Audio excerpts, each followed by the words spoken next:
Les peuples d'abord, ne pas qu'un slogan. Le président de la République, qui veut à tout prix matérialiser cette idéologie, a présidé ce mercredi 11 janvier à la Cité de l'Union africaine la 3e réunion du comité de pilotage du Conseil présidentiel de veille stratégique.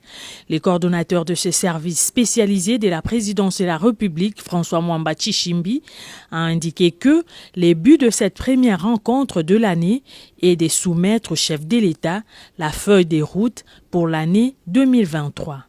Ce que nous avons fait aujourd'hui à l'ordre du jour, nous avions à présenter notre plan de travail parce que on ne se lève pas un matin, on dit voilà ce qu'on va faire, les choses se préparent et que donc nous sommes venus ici soumettre au président de la République notre feuille de route pour l'année 2023. Qu'est-ce que nous allons faire à partir du 1er janvier jusqu'au 31 décembre de cette année. Donc ce plan a été adopté, a été validé, et donc il ne reste plus qu'à se mettre au travail, n'est-ce pas?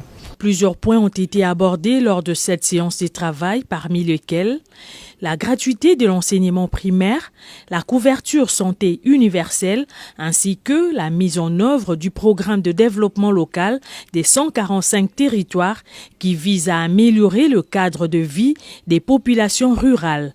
Le président Félix Tshisekedi a insisté sur ces derniers points qui consistent à combattre la pauvreté et les inégalités sociales. C'est la couverture santé universelle.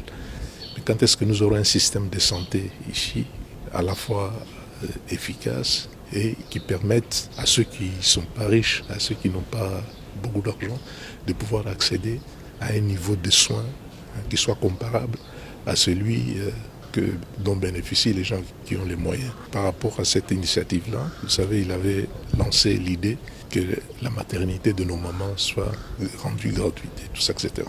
Les conseils présidentiels de veille stratégique est une structure technique qui a pour mission de suivre et d'évaluer la mise en œuvre des engagements du garant de la nation repris dans le programme commun du gouvernement afin de faciliter la prise de décisions stratégiques pour la nation. Le Premier ministre Jean-Michel Sama Lukonde et le ministre du Budget Aimé Boji ont siégé comme membres de cette structure.